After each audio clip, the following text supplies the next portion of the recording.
사람들은 제게 왜 매일같이 이 터미널로 나오냐고들 묻습니다.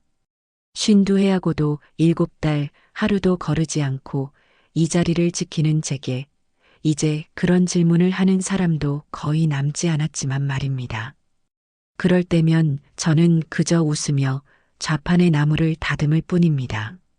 제 인생의 절반이 넘는 시간을 설명하기엔 제 입이 너무 무디고 듣는 사람의 귀는 너무 얇기 때문이지요. 이 새벽의 냄새를 저는 기억합니다. 흙먼지와 눅눅한 시멘트가 뒤섞인 냄새, 멀리서 풍겨오는 시래기국 냄새, 그리고 곧 도착할 첫 차의 매캐한 기름 냄새까지 제 몸은 이 모든 냄새들을 52회 동안 켜켜이 쌓아 올린 나이테처럼 기억하고 있었습니다. 동이 트기 전 푸르스름한 어둠이 내려앉은 터미널은 언제나 제게 그날 1972년의 어느 가을날을 떠올리게 했습니다. 그날도 꼭 이런 새벽이었습니다. 엄마 손을 잡고 제 손에는 동생 영숙이의 작고 보드라운 손이 쥐어져 있었지요. 서울 큰아버지 댁에 간다는 들뜬 마음에 저는 영숙이 손을 잡고 인파 속을 폴짝폴짝 뛰어다녔습니다. 잠시 정말 눈 깜빡할 사이였습니다. 시끄럽게 울리는 호루라기 소리에 놀라 뒤를 돌아본 그 찰나 제 손 안에 있던 온기가 사라졌습니다. 분명 조금 전까지 제 손가락을 꼼지락거리던 그 작은 손이 거짓말처럼 사라져버렸습니다. 그날 이후로 제 시간은 그 터미널에 멈춰버렸습니다. 오늘도 아들놈 철민이가 새벽 일을 나가기 전에 저를 터미널에 내려주었습니다. 제 나물 바구니를 말없이 내려주는 아들의 넓은 등에서 피곤함이 뚝뚝 묻어나는 것 같아 마음이 아팠습니다. 엄마, 오늘따라 날이 더 차요. 오래 있지 말고 일찍 들어가. 응? 그 말 속에 담긴 것이 순수한 걱정만은 아니라는 것을 저는 잘 압니다. 제발 이제 그만 좀 하시라는 아들의 묵직한 한숨이 제 가슴을 쿡 찌르곤 했습니다. 제가 이 터미널에 나올 때마다 아들은 마치 자신까지 죄인이 되는 것 같다고 언젠가 술김에 말했었지요. 평생을 망령처럼 동생의 그림자를 쫓는 어머니를 보는 것이 얼마나 지긋지긋했겠습니까? 저는 그저 알았다고 짧게 대답할 뿐이었습니다. 아들의 마음도 그런 아들을 보는 제 마음도 편치 않은 아침이었습니다. 좌판을 펴고 쑥갓과 취나물을 정성스레 펼쳐놓았습니다. 산에서 직접 캐고 다듬은 것들이라 싱싱하기가 이를 데 없었지요. 이 나물들은 제게 단순한 생계가 아니었습니다. 어릴 적 영숙이와 함께 나무를 캐러 다니던 산의 냄새, 흙의 감촉을 잊지 않으려는 제 나름의 처절한 의식이었습니다. 이 향기라도 붙들고 있어야 언젠가 영숙이를 만났을 때 언니, 나 기억나? 하고 물어볼 수 있을 것만 같았습니다. 오전 내내 버스가 들어오고 나갈 때마다 제 눈은 바쁘게 움직였습니다. 사람들의 얼굴을 하나하나 훑는 것은 이제 숨을 쉬는 것처럼 자연스러운 일이 되었습니다. 저마다의 사연을 안고 버스에서 내리는 얼굴들, 딸의 손을 잡고 웃는 젊은 엄마, 피곤에 절어 꾸벅꾸벅 조는 대학생, 큰 짐 가방을 들고 두리번거리는 군인. 그 수많은 얼굴들 속에서 저는 언제나 단 하나의 얼굴, 5살 영숙이가 자랐을 법한 얼굴을 찾고 있었습니다. 물론 헛수고였지요. 52회 동안 이어진 헛수고였습니다.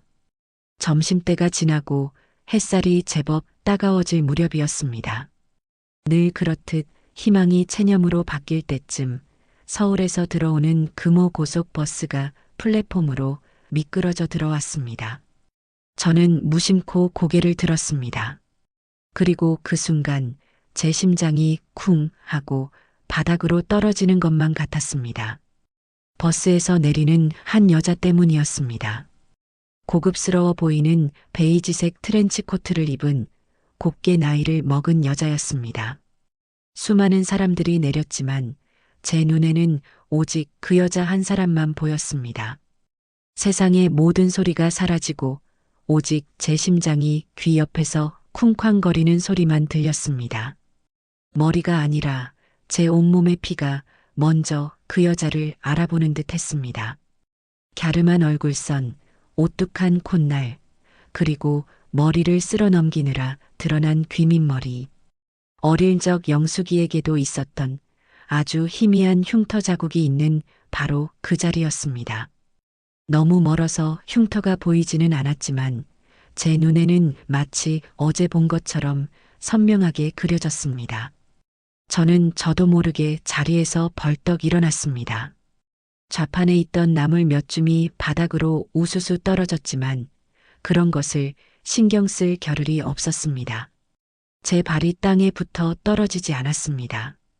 저 사람에게 가야 하는데, 가서 확인해야 하는데, 혹시라도 내 착각이면 어쩌나, 저 사람을 또 놓치면 어쩌나 하는 두려움이 제 발목을 붙잡고 있었습니다. 여자는 주변을 잠시 두리번거리더니 핸드백에서 휴대폰을 꺼내 누군가와 통화를 시작했습니다.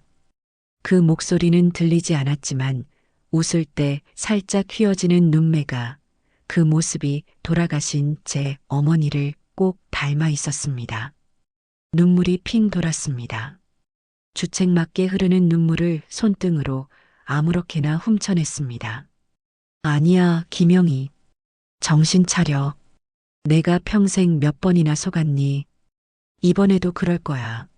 머릿속에서는 이성이 소리치고 있었지만 제 가슴은 이미 확신에 차 있었습니다. 저 사람은 내 동생, 영숙이가 틀림없다고. 52회를 기다린 내 동생이 바로 저기 서 있다고. 여자가 통화를 끊고 터미널 출구 쪽으로 천천히 걸음을 옮기기 시작했습니다. 이대로 보내면 저는 평생을 후회하며 잠 못 이룰 것이 분명했습니다. 저는 떨리는 다리에 힘을 주었습니다. 나물 바구니를 챙길 생각도 흩어진 돈을 주울 생각도 하지 못했습니다. 오직 저 여자를 따라가야 한다는 생각뿐이었습니다. 제 세상은 순식간에 흑백이 되었고 오직 베이지색 코트를 입은 저 여자만이 총천연색으로 빛나고 있었습니다. 제 두 다리는 제 것이 아닌 것 같았습니다. 구름 위를 걷는 것처럼 현실감이 없었지요. 터미널 출구를 향해 걷는 저 여자의 뒷모습을 저는 홀린 사람처럼 쫓았습니다. 혹시라도 놓칠세라, 너무 가까이 다가가 놀라게 할세라, 그 아슬아슬한 거리를 유지하며 제 심장은 터질 듯이 뛰었습니다. 여자의 걸음걸이는 우아하고 기품이 있었습니다. 제가 평생 지고 온 나물 바구니의 무게만큼이나 낯선 그런 걸음걸이였습니다. 저렇게 고운 사람이 내 동생 영숙이가 맞을까? 혹시 내가 또 헛것을 본 것은 아닐까? 수만 가지 생각이 머릿속을 헤집었지만 제 발은 멈추지 않았습니다. 여자는 터미널 밖 택시 승강장 앞에서 걸음을 멈췄습니다. 저는 기둥 뒤에 몸을 숨기고 가쁜 숨을 몰아쉬었습니다. 이제 곧 택시를 타고 떠나버릴 것만 같았습니다. 지금이 아니면 저는 또다시 52회를 어둠 속에서 헤매야 할지도 모릅니다. 저는 눈을 질끈 감았다 떴습니다. 제 손바닥은 축축한 땀으로 흥건했습니다. 그래, 딱 한마디만 물어보자. 혹시 김영숙이라는 이름을 아시냐고. 그것만 물어보자. 용기를 내어 기둥 뒤에서 나왔습니다. 그리고 여자에게 다가갔습니다. 한 걸음 한 걸음 내디딜 때마다 달아빠진 제 신발 밑창이 시멘트 바닥에 스치는 소리가 유난히 크게 들렸습니다. 마침내 여자의 등 뒤에 섰을 때 저는 무슨 말을 먼저 꺼내야 할지 몰라 입술만 달싹였습니다. 흙냄새와 땀냄새가 밴 제 행색이 부끄러워 저도 모르게 한 걸음 뒤로 물러서게 되더군요. 그때 여자가 먼저 인기척을 느끼고 뒤를 돌아봤습니다. 가까이서 본 여자의 얼굴은 제 기억 속 어린 동생의 모습과 놀랍도록 겹쳐 보였습니다. 세월의 흔적이 내려앉았지만 그 바탕만은 분명 영숙이었습니다.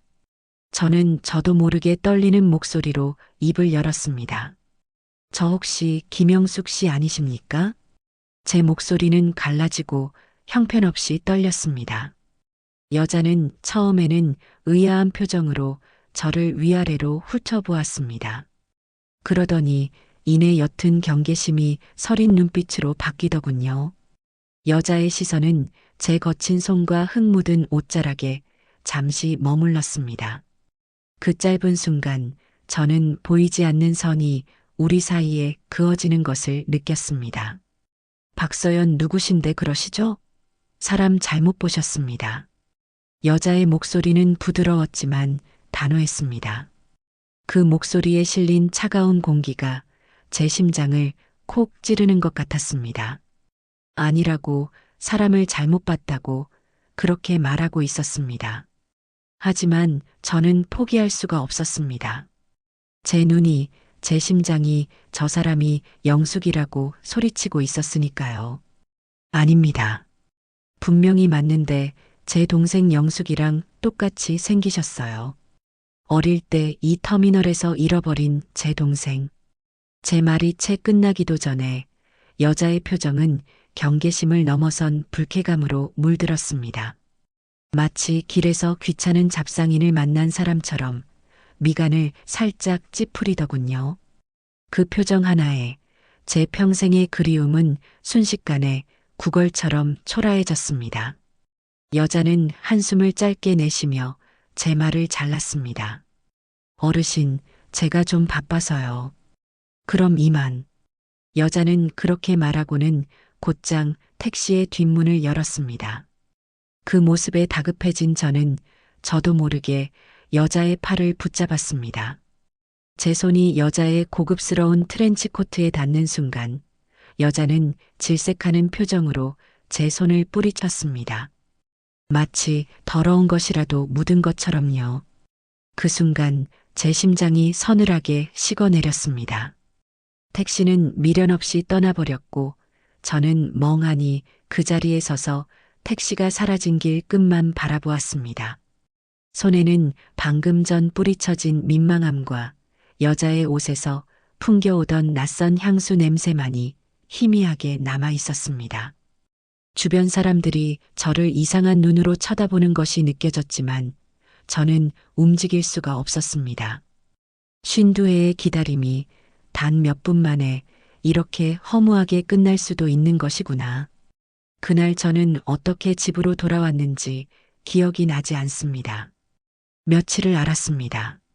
몸져 누운 제 옆에서 남편은 혀를 찾고 아들 철민이는 말없이 죽만 끓여놓고 나가더군요. 가족들의 침묵은 제게 거봐요. 우리가 뭘 했어요 라고 말하는 것 같았습니다. 하지만 이상하게도 알아누운 며칠 동안 제 머릿속은 오히려 더 또렷해졌습니다. 여자의 차가운 눈빛, 저를 뿌리치던 손길이 계속해서 떠올랐지만 그럴수록 이상한 확신이 들었습니다. 그 여자는 분명 무언가를 숨기고 있었습니다.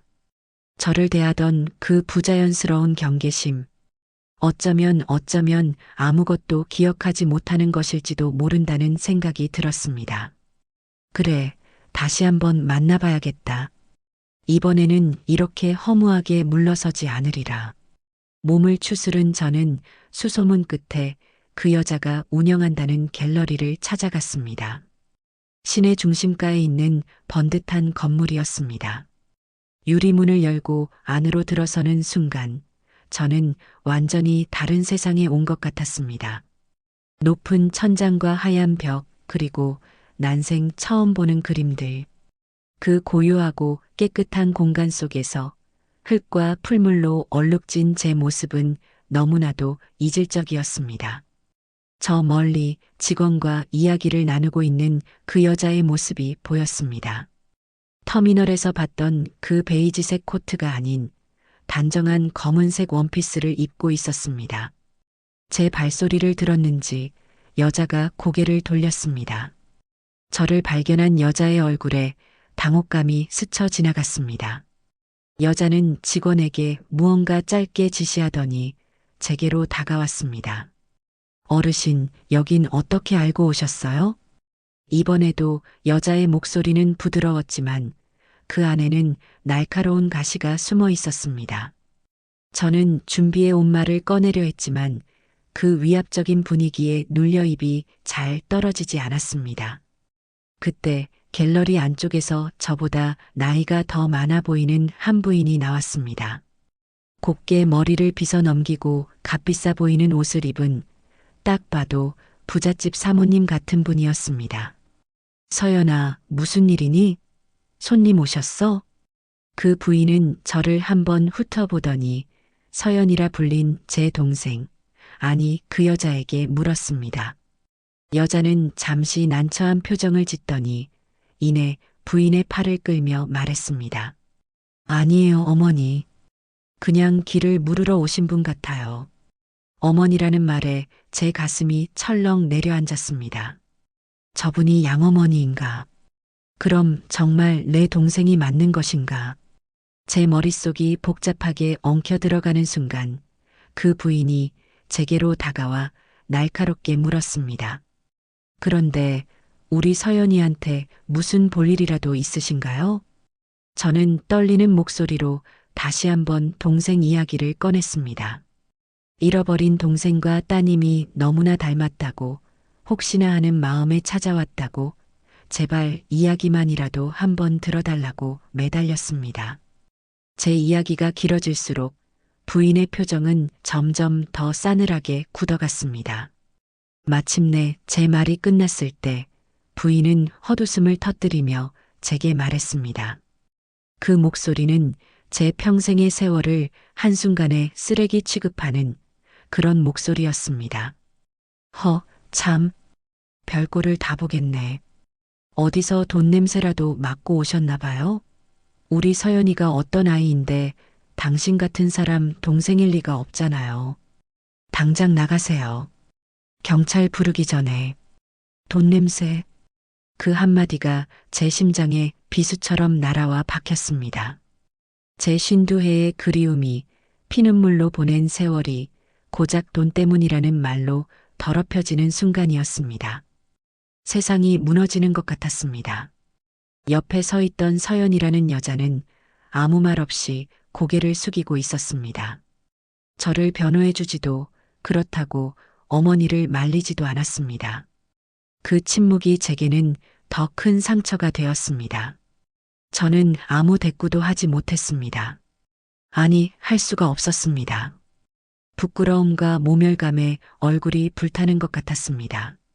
저는 비틀거리며 갤러리를 도망치듯 빠져나왔습니다. 눈부신 햇살이 눈을 찔렀고 눈물이 왈칵 쏟아졌습니다. 터미널에서, 거리에서, 수많은 사람들 앞에서 흘렸던 눈물과는 다른 종류의 눈물이었습니다. 제 인생 전체가 부정당한 것 같은 그런 서러운 눈물이었습니다.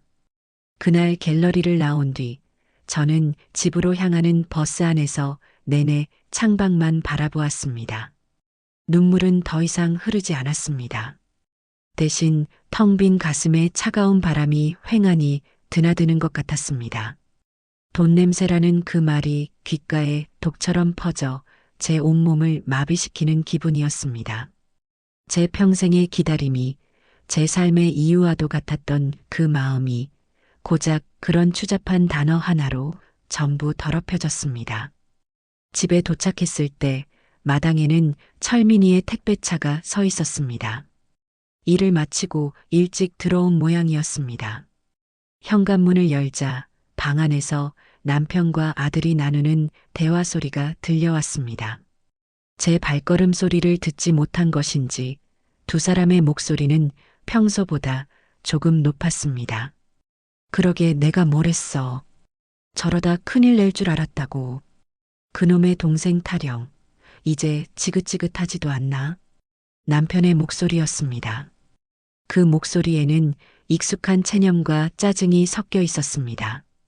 제게는 한마디 위로도 건네지 않던 사람이 아들 앞에서는 저를 이렇게 흉보고 있었던 겁니다. 아버지, 그만하세요. 엄마 들으시겠어요? 철민이의 목소리는 낮고 무거웠습니다. 저를 감싸주는 것 같았지만 이어지는 말은 제 가슴에 더 깊은 상처를 냈습니다. 그 갤러리라는 데서 연락이 왔었어요.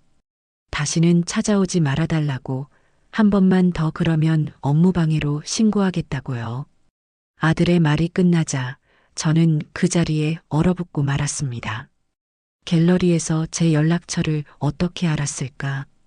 아마 철민이가 제 걱정에 미리 연락을 해두었던 모양입니다. 아들의 마음을 모르는 바는 아니었지만 그 사실이 저를 더욱 비참하게 만들었습니다. 제 아들마저도 저를 믿지 못하고 제가 무슨 사고라도 칠까봐 전전긍긍하고 있었던 겁니다. 저는 조용히 신발을 벗고 방으로 들어갔습니다. 저를 발견한 남편과 아들은 하던 말을 멈추고 어색한 침묵에 잠겼습니다. 그 침묵이 제게는 천마디의 비난보다 더 아프게 느껴졌습니다. 저는 아무 말 없이 방구석에 주저앉았습니다. 온몸에 힘이 쭉 빠져 손가락 하나 까딱할 수가 없었습니다. 그날 저녁 아무도 저녁을 먹자고 하지 않았습니다. 남편은 일찌감치 자리에 누워 등을 돌렸고 철민이는 늦게까지 무언가를 하는 척 부엌을 서성이다 자기 방으로 들어가 버렸습니다. 이 집에서 저는 완벽하게 혼자였습니다. 평생을 바쳐 건사해온 이 가정 안에서 제 마음 하나 기댈 곳이 없었습니다. 52회 전 동생을 잃어버렸던 그날처럼 저는 또다시 세상에 홀로 남겨진 기분이었습니다. 밤이 깊도록 잠을 이룰 수가 없었습니다. 어둠 속에서 눈을 뜨고 누워 있으니 갤러리에서 고개를 숙이고 있던 그 여자의 모습이 떠올랐습니다. 왜 아무 말도 하지 않았을까? 정말 나를 기억하지 못하는 걸까? 아니면 나를, 이 초라한 언니를 애써 외면하고 싶었던 걸까? 그럴 수도 있겠다는 생각이 들었습니다. 그토록 곱고 우아하게 사는 사람이 나물이나 팔며 흙먼지 속에 사는 언니를 반가워할 리가 없겠지요. 그렇게 생각하니 서러움보다 미안함이 먼저 밀려왔습니다. 어쩌면 나는 그 아이의 평온했던 삶에 돌을 던진 것일지도 모릅니다. 잊고 싶었던 과거를 끄집어내어 상처를 준 것일지도 모릅니다. 그 아이를 위해서라도 이제는 정말 이 지긋지긋한 기다림을 끝내야 하는 걸까? 모든 것을 포기하고 싶었습니다. 다음 날 아침 저는 터미널에 나가지 않았습니다. 52회 만에 처음 있는 일이었습니다. 제가 나가지 않자 오히려 남편과 아들이 더 불안해하는 눈치였습니다. 두 사람은 제 눈치를 살피며 헛기침만 해댔습니다. 저는 그저 멍하니 창밖만 바라보았습니다. 아무것도 하고 싶지 않았습니다. 나무를 다듬을 힘도 밥을 지을 힘도 남아있지 않았습니다. 그렇게 며칠이 흘렀습니다.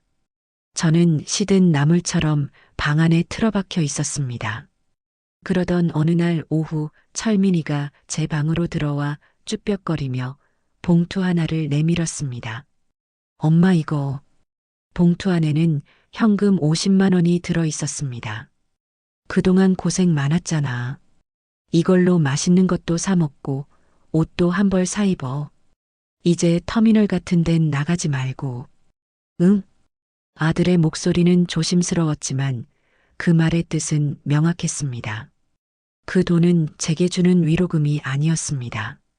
다시는 동생을 찾겠다며 가족들을 힘들게 하지 말아달라는 일종의 퇴직금 같은 것이었습니다.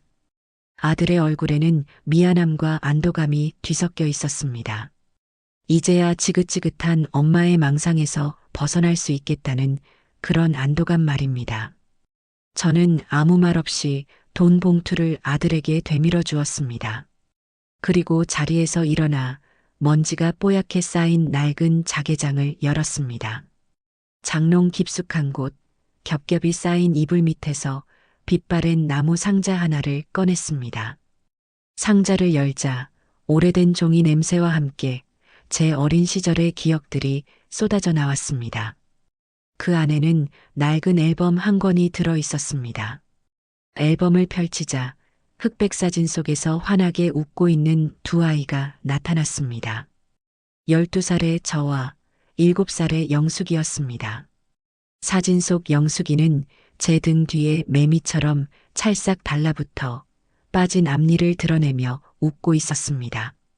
그 웃음이, 그 천진한 얼굴이 제게 말을 거는 것 같았습니다. 언니, 나 잊어버린 거 아니지? 하고 묻는 것 같았습니다. 저는 그 사진을 한참 동안 손가락으로 쓸어보았습니다. 이 아이를, 이렇게 환하게 웃던 내 동생을 세상 모두가 나를 미친 사람 취급한다고 해서 내가 포기할 수는 없는 노릇이었습니다. 돈 몇 푼에 내 평생의 그리움을 팔아넘길 수는 없는 일이었습니다. 그 순간 제 안에서 무언가 단단한 것이 다시 차오르는 것을 느꼈습니다. 그것은 희망이라기보다는 차라리 처절한 의무감에 가까웠습니다. 이것은 내 망상이 아니다. 내 기억은 틀리지 않았다. 내 인생을 통째로 부정당할 수는 없다. 저는 앨범에서 그 사진을 조심스럽게 꺼내 들었습니다. 사진 뒷면에는 돌아가신 아버지가 서툰 글씨로 적어놓은 글귀가 있었습니다. 사랑하는 내 딸 영희, 영숙, 1971년 여름. 이 사진 한 장. 이것이 제게 남은 유일한 무기이자 제 기억이 진실이라는 유일한 증거였습니다. 저는 이 사진을 들고 다시 그 여자를 찾아가리라 마음먹었습니다. 이번에는 돈을 바라는 추한 늙은이도 길을 묻는 행인도 아닐 것입니다. 그저 잃어버린 동생을 찾는 한 사람의 언니로서 당당하게 마주 서리라 결심했습니다. 그 결심이 서자 며칠 동안 저를 짓누르던 무기력함이 거짓말처럼 사라졌습니다. 저는 자리에서 일어나 부엌으로 갔습니다. 쌀을 씻어 밥을 안 치고 시들었던 나물을 꺼내 다듬기 시작했습니다. 제 손놀림은 예전처럼 빠르지는 않았지만 망설임은 없었습니다. 밥이 끓는 소리, 도마에 나무를 써는 소리가 죽은 듯이 고요했던 집에 다시 생기를 불어넣었습니다. 제 변화를 가장 먼저 알아차린 것은 아들 철민이었습니다. 부엌으로 나온 아들은 밥을 짓고 있는 제 뒷모습을 한참 동안 말없이 바라보더군요. 그 눈빛에는 복잡한 감정이 담겨 있었습니다. 또 시작이구나 하는 체념과 대체 왜 저러실까 하는 답답함, 그리고 어쩌면 아주 희미한 어머니에 대한 연민 같은 것이었을 겁니다. 저는 아무 말 없이 아들의 밥그릇에 갓 지은 밥을 고봉으로 퍼 담아주었습니다. 그것이 제 결심을 보여주는 유일한 방식이었습니다. 나는 무너지지 않았다고, 이대로 끝내지 않을 것이라고.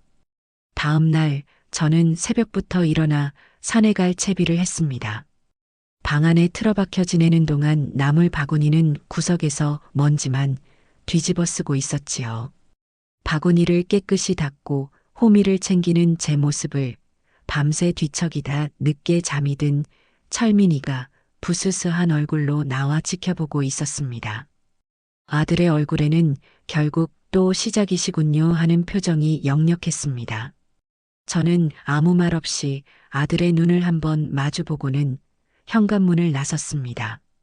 더 이상 아들의 허락이나 이해를 구하고 싶지 않았습니다. 이것은 온전히 저 혼자 감당해야 할 제 삶의 몫이었으니까요. 하지만 그날따라 산을 오르는 발걸음이 천근만근 무거웠습니다. 며칠 알았다고 기력이 쇠한 탓도 있었겠지만 그보다는 제 등 뒤에 꽂히는 아들의 실망 어린 시선이 자꾸만 느껴졌기 때문입니다. 자식에게 짐이 되는 어미. 그 생각만큼 가슴을 무겁게 짓누르는 것도 없었습니다. 그날 이후로 며칠 동안 저와 아들 사이에는 얼음장 같은 침묵이 흘렀습니다. 저는 예전처럼 터미널에 나갔고 아들은 그런 저를 못마땅한 얼굴로 바라보며 일터로 향했습니다. 우리는 한 집에 살면서도 서로 다른 섬에 사는 사람들 같았습니다. 아들은 제가 애써 차려준 밥도 먹는 둥 마는 둥 했고, 저 역시 아들의 얼굴을 마주하기가 힘들어 밥상에서 먼저 일어나기 일쑤였습니다. 그러던 어느 날 밤이었습니다.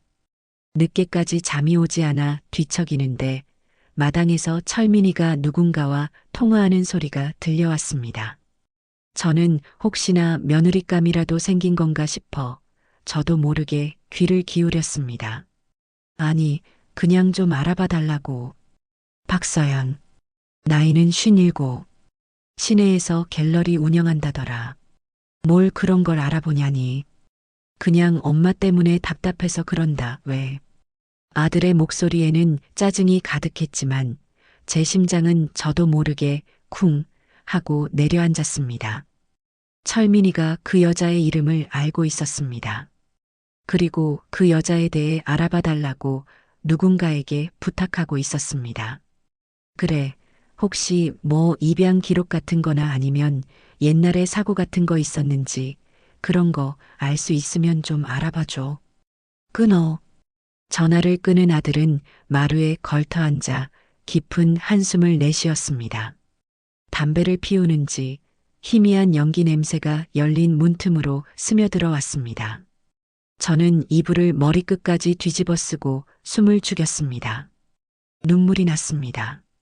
저를 미친 사람 취급하는 줄로만 알았던 아들이 등 뒤에서는 저 때문에 속을 끓이고 있었던 겁니다.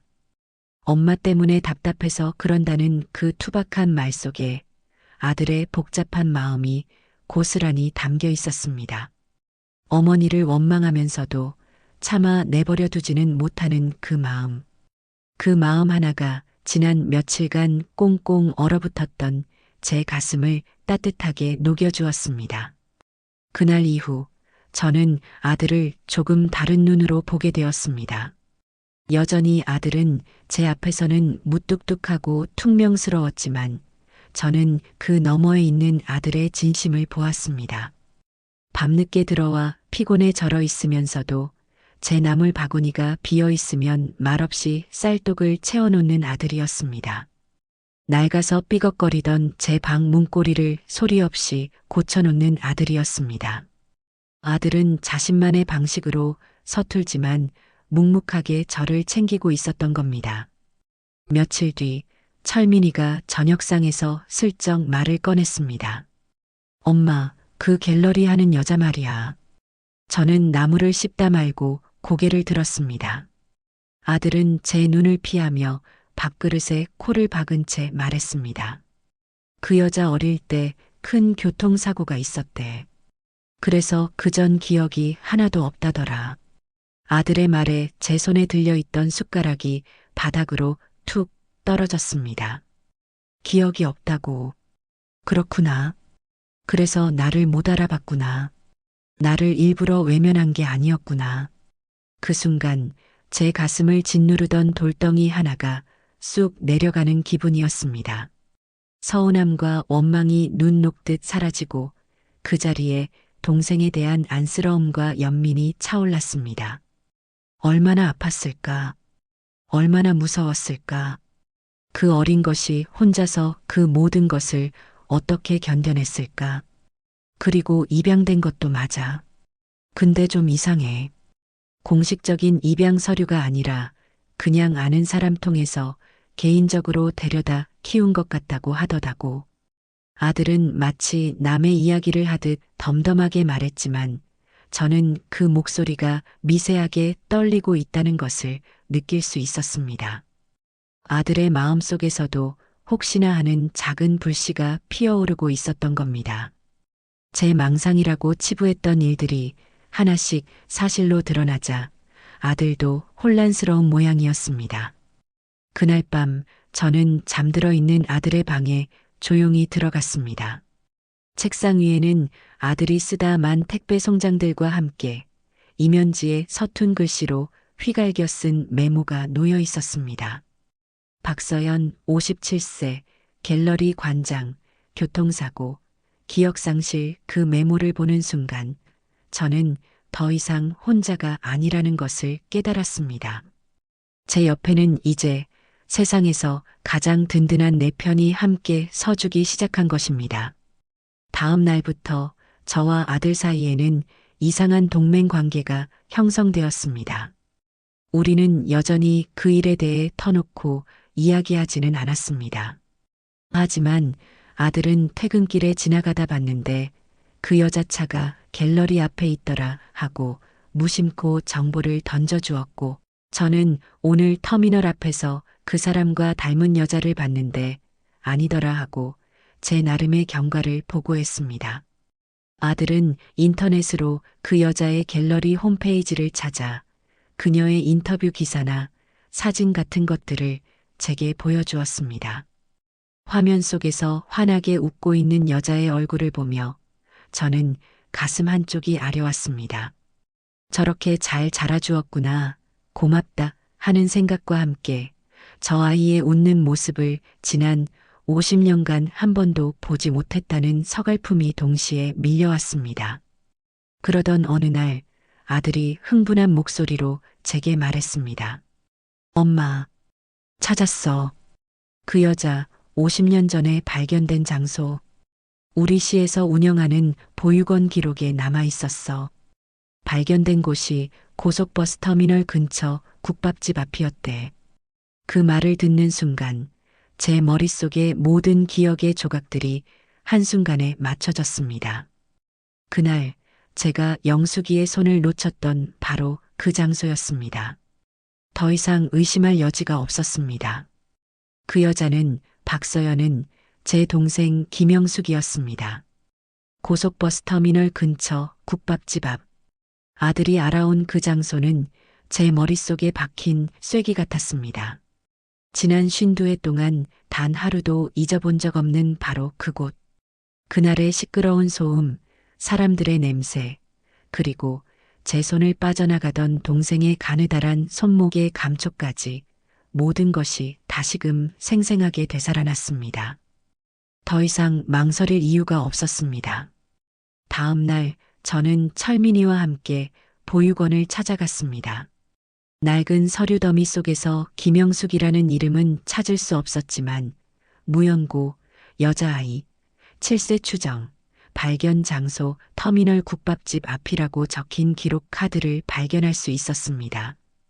그리고 그 카드 아래에는 아이를 데려간 후견인의 이름과 주소가 희미하게 적혀 있었습니다. 윤혜진. 갤러리에서 저를 돈 냄새나 맡고 온 사람 취급했던 바로 그 부인의 이름이었습니다. 모든 것이 명확해졌습니다. 제 심장은 기쁨보다 오히려 무겁게 가라앉았습니다. 이제 이 사실을 어떻게 그 아이에게 전해야 할까?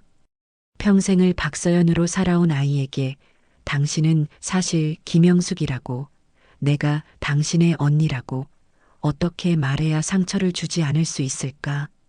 저와 철민이는 며칠을 고민했습니다. 아들은 변호사를 찾아가 법적으로 해결해야 한다고 했지만 저는 그러고 싶지 않았습니다. 이것은 법으로 따질 문제가 아니었습니다. 잃어버린 세월과 기억을 되찾는 한 사람의 마음에 관한 문제였습니다. 저는 제 손으로 직접 그 아이에게 진실을 전하고 싶었습니다. 우리는 다시 갤러리를 찾아갔습니다. 이번에는 철민이가 제 곁을 지키고 있었습니다. 아들의 넓은 어깨가 제게는 천군만마와도 같았습니다. 갤러리 안으로 들어서자 저희를 발견한 박서연 씨의 얼굴이 굳어졌습니다. 그녀는 곧장 저희에게 다가와 낮은 목소리로 말했습니다.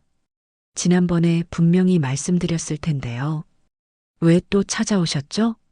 그녀의 목소리에는 여전히 날이 서 있었습니다. 저는 아무 말 없이 품 안에 소중히 간직해왔던 낡은 흑백 사진 한 장을 꺼내 그녀에게 내밀었습니다. 제 등 뒤에 매미처럼 붙어 환하게 웃고 있는 어린 영숙이의 사진을요. 이 아이 기억나십니까? 박서연 씨는 마지못해 사진을 받아들었습니다. 사진을 들여다보는 그녀의 눈빛이 처음에는 무심했지만 이내 미세하게 흔들리기 시작했습니다.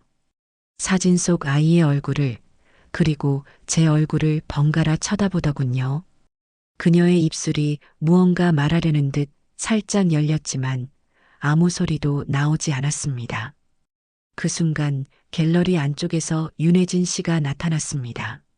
서연아, 무슨 소란이야? 저희를 발견한 윤혜진 씨의 얼굴은 분노로 일그러졌습니다. 그녀는 서연의 손에 들린 사진을 거칠게 빼앗아 들었습니다. 사진을 본 그녀의 얼굴은 순식간에 새하얗게 질렸습니다. 그녀의 손이 가늘게 떨리고 있었습니다. 그 모습은 모든 것을 알고 있다는 명백한 증거였습니다. 이게 다 무슨 짓들이에요? 윤혜진 씨의 목소리는 다급하고 불안해 보였습니다. 옆에 있던 철민이가 침착하게 입을 열었습니다. 어머님, 저희도 이러고 싶지 않았습니다. 하지만 이제 모든 걸 아셔야 할 때가 된 것 같습니다. 이분은 박서연 관장님의 친언니 되시고 관장님의 원래 이름은 김영숙입니다. 철민이가 보육원에서 찾아낸 서류 사본을 테이블 위에 올려놓았습니다. 무연고 아동이라는 글자와 윤혜진이라는 후견인의 이름이 선명했습니다. 박서연 씨는 서류와 윤혜진 씨의 얼굴을 번갈아 보며 뒷걸음질 쳤습니다. 그녀의 온 세상이 무너져 내리는 듯한 표정이었습니다. 어머니, 이게 다 사실이에요? 내가 길에서 발견된 아이였다는 게 사실이냐고요? 그녀의 절규에 가까운 물음에 윤혜진 씨는 끝내 무너져 내렸습니다. 그녀는 서연의 손을 붙잡고 눈물로 호소했습니다. 서연아, 내 딸아 미안하다. 처음부터 다 말했어야 했는데 내가 상처받을까봐, 그리고 너를 다시 잃게 될까봐 너무 무서워서 그랬어. 제발 엄마 말 좀 들어봐. 응? 갤러리는 순식간에 세 여자의 눈물과 혼란으로 가득 찼습니다. 저는 차마 그 광경을 끝까지 지켜볼 수가 없었습니다. 52회 만에 찾은 동생은 자신의 뿌리가 송두리째 뽑혀나가는 고통에 몸부림치고 있었습니다. 저를 길러준 어머니와 저를 낳아준 가족. 그 사이에서 갈피를 잡지 못하고 괴로워하는 동생의 모습을 보니 기쁨보다 미안함이 더 컸습니다. 어쩌면 저는 동생의 평온했던 삶을 망가뜨린 침입자에 불과한 것일지도 모른다는 생각이 들었습니다. 그날 이후 박서연 씨는 갤러리에 나오지 않았습니다. 전화도 받지 않았습니다. 그녀는 자기 자신만의 동굴 속으로 깊이 숨어버린 듯 했습니다. 저는 매일같이 갤러리 주변을 서성였지만 동생을 만날 수는 없었습니다. 대신 며칠 뒤 윤혜진 씨에게서 연락이 왔습니다. 근처 찻집에서 만난 윤혜진 씨는 며칠 사이 수척해진 얼굴이었습니다. 그녀는 더 이상 저를 쏘아보지 않았습니다. 대신 자식을 잃을 위기에 처한 한 어미의 얼굴로 제게 고개를 숙였습니다. 정말 죄송합니다. 제가 큰 죄를 지었습니다. 그녀는 지난 50년간의 이야기를 털어놓았습니다. 사고로 외동딸을 잃고 삶의 희망을 놓아버렸을 때 터미널 앞에서 울고 있는 영숙이를 발견했다고 했습니다. 경찰에 신고도 했지만 가족을 찾을 수 없었고 결국 하늘이 보내준 딸이라 생각하고 자신의 딸로 거두었다고 했습니다. 영숙이가 교통사고로 기억을 잃자 차라리 잘된 일이라고 아이가 과거의 아픔을 잊고 새 출발을 할 수 있을 거라 스스로를 합리화했다고 했습니다. 서연이는 제 전부입니다. 저한테서 서연이를 데려가지 말아주세요. 제발 부탁입니다. 윤혜진 씨는 제 손을 잡고 눈물을 흘렸습니다. 그 손의 온기에서 저와 똑같은 자식을 향한 절박한 마음이 느껴졌습니다. 저 역시 제 동생을 찾고 싶었지만 한평생 딸로 알고 살아온 사람에게서 동생을 빼앗아 올 자격이 제게 있는 것인지 혼란스러웠습니다. 그날 밤 저는 잠 못 이루고 뒤척이다가 철민이에게 물었습니다. 철민아, 엄마가 잘못한 걸까? 그냥 나 혼자만 알고 조용히 살았어야 했을까? 괜히 그 아이 인생만 힘들게 만든 건 아닐까? 아들은 한참 동안 말이 없다가 제 손을 가만히 잡아주었습니다. 아들의 손은 택배 상자를 나르느라 굳은 살이 박여 있었지만 세상에서 가장 따뜻한 손이었습니다. 엄마, 엄마는 잘못한 거 없어. 가족을 찾고 싶은 게 어떻게 죄가 돼. 그 사람도 자기 인생을 찾을 권리가 있는 거야. 지금은 힘들겠지만 결국엔 다 괜찮아질 거야. 아들의 담담한 위로에 저는 다시 한번 힘을 얻었습니다. 그래, 이것은 누구의 잘못도 아니다. 그저 잃어버린 시간을 되찾는 과정에서 모두가 겪어야 할 성장통 같은 것일지도 모른다. 저는 동생이 스스로의 힘으로 그 혼란을 이겨내고 자신의 진짜 모습을 마주할 수 있을 때까지 조용히 기다려주기로 마음먹었습니다. 기다림은 제게 익숙한 일이었습니다. 52회를 기다렸는데 며칠, 몇 달을 더 못 기다릴 것도 없었지요. 저는 동생이, 아니 서연 씨가 자신의 마음을 정리하고 저를 찾아올 때까지 묵묵히 제 자리를 지키기로 했습니다. 예전처럼 새벽마다 터미널에 나가 좌판을 폈습니다. 하지만 이제는 버스에서 내리는 사람들의 얼굴을 훑지 않았습니다. 제 기다림의 대상은 이제 막연한 그리움이 아닌 박서연이라는 분명한 이름을 가진 존재가 되었으니까요. 언젠가 저 터미널 출구로 그 아이가 저를 향해 걸어올 것이라는 막연한 믿음이 있었습니다. 하지만 시간은 제 편이 아닌 것 같았습니다. 며칠이 지나고 몇 주가 흘러도 서연 씨에게서는 아무런 연락이 없었습니다. 철민이가 슬쩍 알아본 바로는 그녀가 약혼자와 함께 잠시 서울로 올라가 있다는 것이었습니다. 제 존재가 그리고 갑자기 드러난 진실이 그 아이에게는 감당하기 힘든 짐이 되어 멀리 도망치게 만든 것일지도 모릅니다. 그럴수록 제 마음은 타들어갔습니다. 그러던 어느 날 오후였습니다. 그날따라 유난히 손님이 없어 좌판에 앉아 꾸벅꾸벅 졸고 있는데 제 앞에 그림자가 드리워졌습니다. 눈을 떠보니 서연 씨의 약혼자라는 최진우 교수가 저를 내려다보고 있었습니다. 점잖은 양복 차림에 안경을 쓴 딱 봐도 배운 사람 티가 나는 남자였습니다. 김영희 어르신 되시죠? 잠시 드릴 말씀이 있습니다. 그의 목소리는 정중했지만 어딘지 모르게 차가웠습니다. 우리는 터미널 구석 벤치에 마주 앉았습니다. 그는 서두를 길게 끌지 않았습니다. 아시다시피 서연 씨가 지금 많이 힘들어하고 있습니다. 50년 넘게 믿어온 자신의 삶이 전부 거짓이었다는 사실에 큰 충격을 받았습니다. 그의 말은 사실이었기에 저는 아무 대꾸도 할 수 없었습니다. 그저 고개만 숙이고 있었습니다. 어르신의 마음을 모르는 바는 아닙니다. 잃어버린 동생을 찾고 싶으셨겠지요. 하지만 지금 서연 씨에게 필요한 것은 과거의 진실이 아니라 현재의 안정을 되찾는 것입니다. 그는 잠시 말을 끊고 제 반응을 살폈습니다. 그리고는 결정적인 말을 꺼냈습니다. 마치 잘 벼린 칼처럼 제 심장을 정확하게 겨누는 말이었습니다. 부디 서연 씨를 그냥 이대로 살게 해주시면 안 되겠습니까? 어르신의 등장이 서연 씨의 인생을 온통 엉망으로 만들고 있습니다. 그건 사랑이 아니라 집착입니다. 집착. 갤러리에서 들었던 돈 냄새라는 말보다 더 아픈 단어였습니다. 제 평생의 그리움과 죄책감이 한순간에 이기적인 욕심으로 변해버렸습니다. 저는 떨리는 목소리로 물었습니다.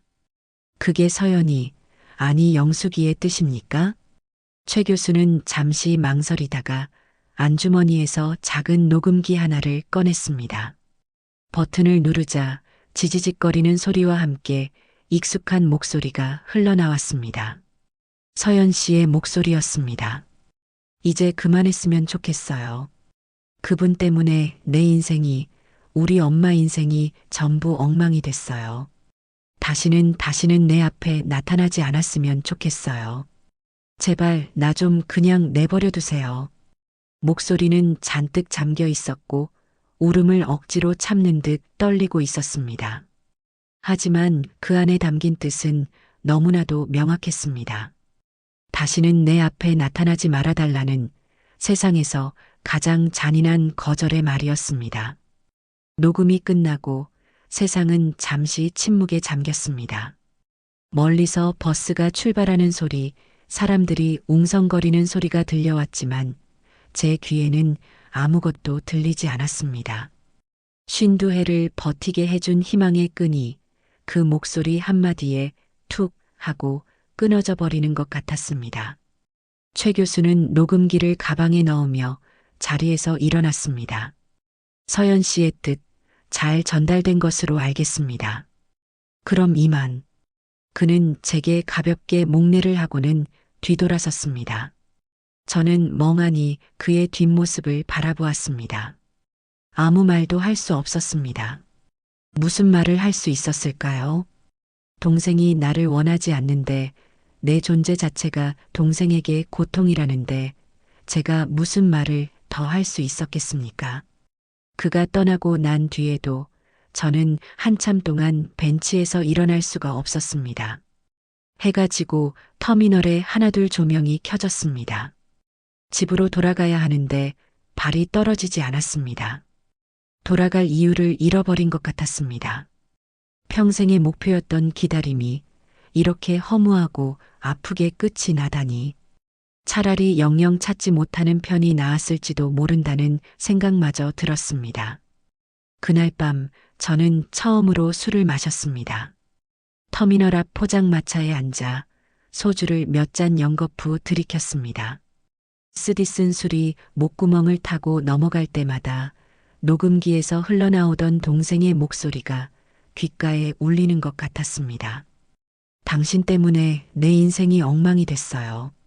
그래, 내가 이 아이의 인생을 망쳐버린 거구나. 나는 언니가 아니라 재앙이었구나. 비틀거리며 집에 돌아오자 철민이가 걱정스러운 얼굴로 저를 맞았습니다.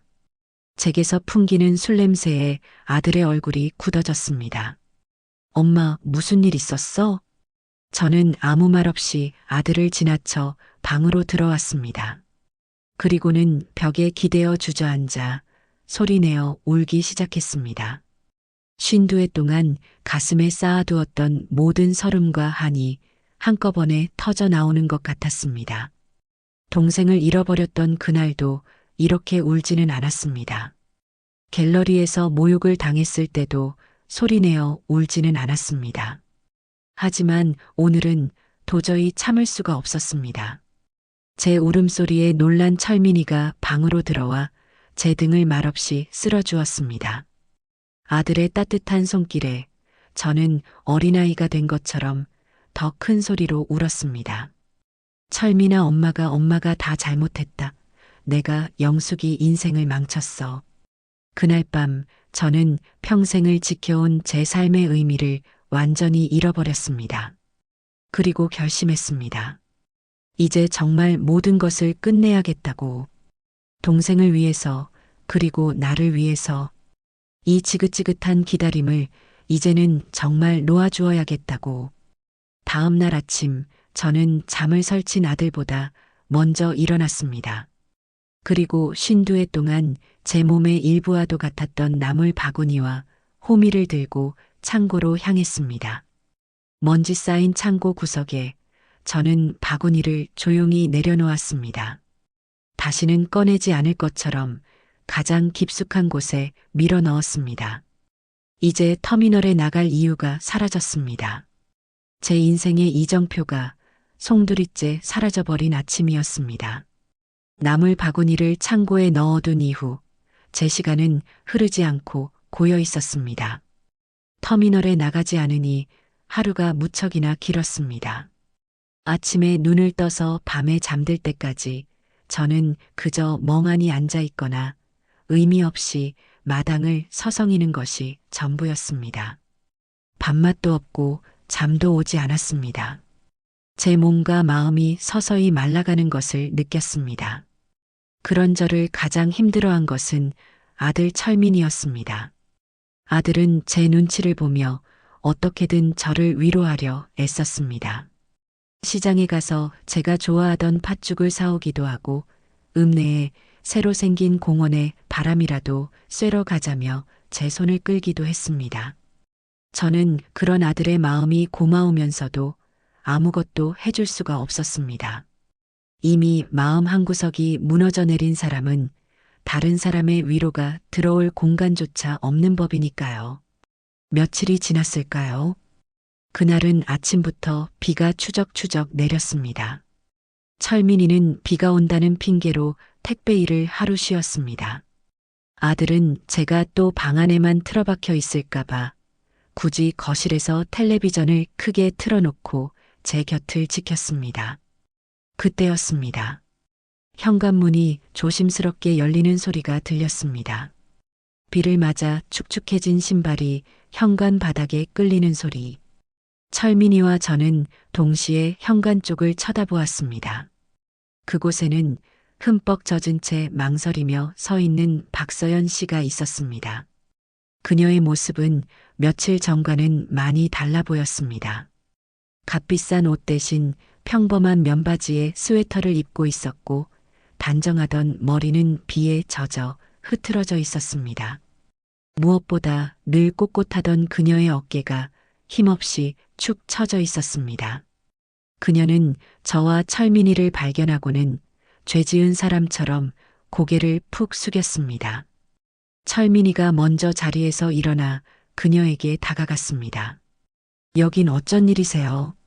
아들의 목소리는 차갑게 가라앉아 있었습니다. 어머니를 이 지경으로 만든 사람에 대한 원망이 담겨 있었겠지요. 서연 씨는 아무 말 없이 손에 들고 있던 작은 종이 가방을 철민이에게 건넸습니다. 가방 안에는 약과 음료수 같은 것들이 들어 있었습니다. 어머니 편찮으시다는 이야기 들었어요. 약혼자에게서 다 들었습니다. 제가 한 말 때문에. 그녀의 목소리는 비에 젖은 것처럼 축축하고 떨렸습니다. 그녀는 약혼자가 저를 찾아와 녹음기를 들려준 사실을 뒤늦게 알게 된 모양이었습니다. 혼란스러운 마음에 홧김에 뱉었던 말이 제게 그런 깊은 상처를 주게 될 줄은 몰랐던 거겠지요. 저는 아무 말 없이 그녀를 바라보았습니다. 미움도 원망도 느껴지지 않았습니다.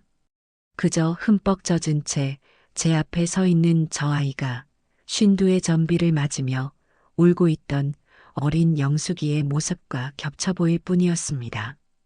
철민이는 그녀가 내민 종이 가방을 받지 않았습니다. 대신 현관문을 활짝 열고 차갑게 말했습니다. 필요 없습니다. 그냥 돌아가 주세요. 더는 저희 어머니 힘들게 하지 마시고. 아들의 단호한 말에 서연 씨의 얼굴이 하얗게 질렸습니다. 그녀의 눈에 눈물이 그렁그렁 맺혔습니다. 돌아가라는 말에도 그녀는 차마 발걸음을 떼지 못하고 그 자리에 서서 저만 바라보고 있었습니다. 그 눈빛은 제게 무언가를 애타게 묻고 있는 것 같았습니다. 내가 누구인지, 우리가 누구였는지 제발 알려주세요 하고 말하는 것 같았습니다. 그때였습니다. 집 안으로 비냄새와 함께 낯선 향기가 섞여 들어왔습니다. 제가 평생을 맡아온 냄새, 흙냄새와 풀냄새가 뒤섞인 쌉싸름하면서도 향긋한 산나물 냄새였습니다. 냄새는 서연 씨가 들고 온 또 다른 꾸러미에서 나고 있었습니다. 그녀는 시장에서 나무를 파는 할머니를 보고 저를 떠올리며 무작정 사들고 온 모양이었습니다. 그 냄새가 집안에 퍼지는 순간 서연 씨의 표정이 미세하게 변하기 시작했습니다. 그녀의 눈동자가 초점을 잃고 마치 아주 먼 곳을 보는 것처럼 흐려졌습니다. 그녀는 코를 벌름거리며 홀린 듯이 그 냄새를 깊이 들이마셨습니다. 이 냄새, 그녀가 저도 모르게 혼잣말을 중얼거렸습니다. 그 순간 그녀의 머릿속에서 무엇인가가 폭풍처럼 휘몰아치고 있다는 것을 저는 직감할 수 있었습니다. 잊혔던 기억의 문이 그 냄새 한 줄기에 삐걱거리며 열리기 시작한 것입니다. 그녀의 눈앞에 파편처럼 흩어진 장면들이 스쳐 지나갔습니다. 축축한 흙을 파헤치던 작은 손, 제 등 뒤에 찰싹 붙어 제잘거리던 목소리, 언니, 이거 먹어도 돼?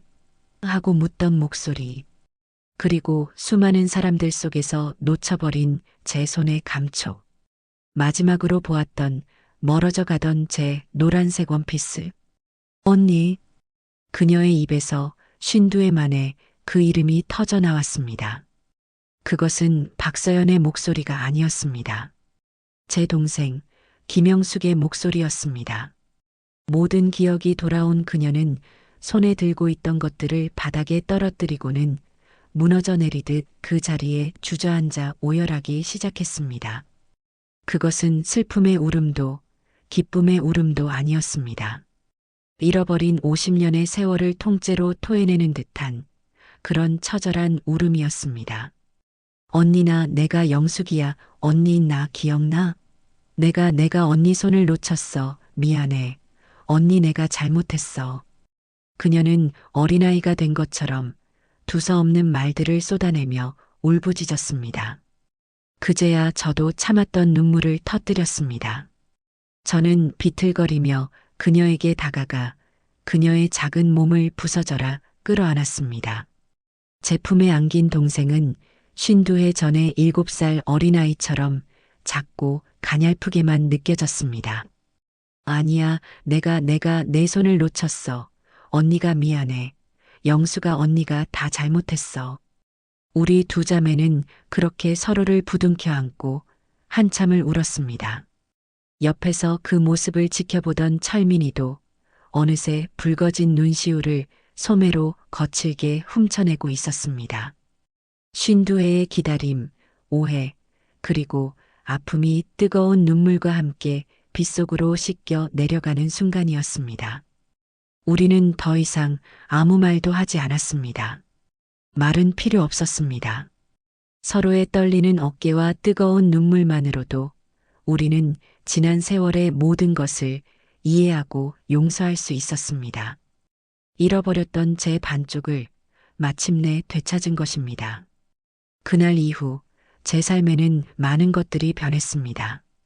가장 큰 변화는 더 이상 새벽에 터미널로 나가지 않게 되었다는 것입니다. 52회 동안 제 삶 그 자체였던 기다림이 끝났으니 어찌 보면 당연한 일이었습니다. 하지만 막상 그 기다림이 끝나고 나니 제 마음 한구석에 커다란 구멍이 뚫린 것처럼 허전하고 막막했습니다. 평생을 달려온 사람이 갑자기 목적지를 잃어버린 기분이랄까요? 아침에 눈을 뜨면 무엇을 해야 할지 몰라 한참을 멍하니 앉아 있곤 했습니다. 동생 영숙이도 마찬가지였습니다. 박서연이라는 이름과 김영숙이라는 이름 사이에서, 그리고 자신을 길러준 어머니와 저 사이에서 힘겨운 줄타기를 하고 있었습니다. 영숙이는 며칠에 한 번씩 저희 집에 들렀습니다. 올 때마다 양손 가득 과일이며 고기를 사들고 와서는 어색하게 부엌 한쪽에 서 있곤 했습니다. 50년이라는 세월은 피를 나눈 자매 사이에도 쉽게 넘을 수 없는 강물처럼 흐르고 있었습니다. 우리는 함께 있어도 무슨 말을 해야 할지 몰라 밥 먹는 소리만 어색하게 들릴 때가 많았습니다. 영숙이는 제 눈치를 살폈고 저는 그런 영숙이의 마음이 불편할까봐 애써 아무렇지 않은 척했습니다. 철민이는 그런 저희 둘 사이에서 어떻게든 분위기를 풀어보려 애썼지만 묵묵부답인 저와 어색하게 웃기만 하는 영숙이 때문에 늘 헛수고로 끝나곤 했습니다. 영숙이를 길러준 윤혜진 여사님도 몇 번 저희 집에 찾아왔습니다. 처음에는 죄인처럼 고개도 들지 못하던 분이 이제는 제 손을 잡고 우리 영숙이 아니, 서연이 잘 좀 부탁한다며 눈물을 글썽이곤 했습니다. 저는 그분의 손을 마주 잡으며 무슨 말씀을요. 여사님 덕분에 제 동생이 이렇게 곱게 잘 컸는데요. 하고 진심으로 말했습니다. 우리는 동생을 둔 두 명의 어머니로서 서로의 마음을 누구보다 잘 이해할 수 있었습니다. 미움도 원망도 긴 세월과 서로의 눈물 속에 다 녹아 없어진 지 오래였습니다. 가장 많이 변한 사람은 아들 철민이었습니다.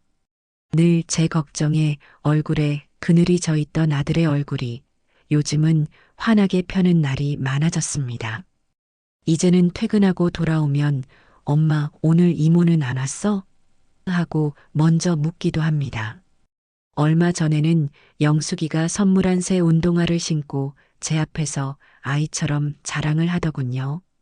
그 모습을 보며 저는 제가 동생을 찾은 것이 아니라 어쩌면 아들이 제게 이모를 찾아준 것일지도 모른다는 생각을 했습니다. 어느 맑게 갠 가을날 오후였습니다. 그날도 영숙이는 어김없이 과일 상자를 들고 저희 집에 찾아왔습니다.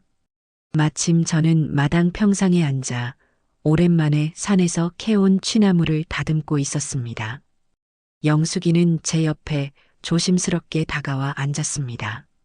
한참을 망설이던 영숙이가 서툰 손길로 나물을 집어들고 다듬기 시작했습니다.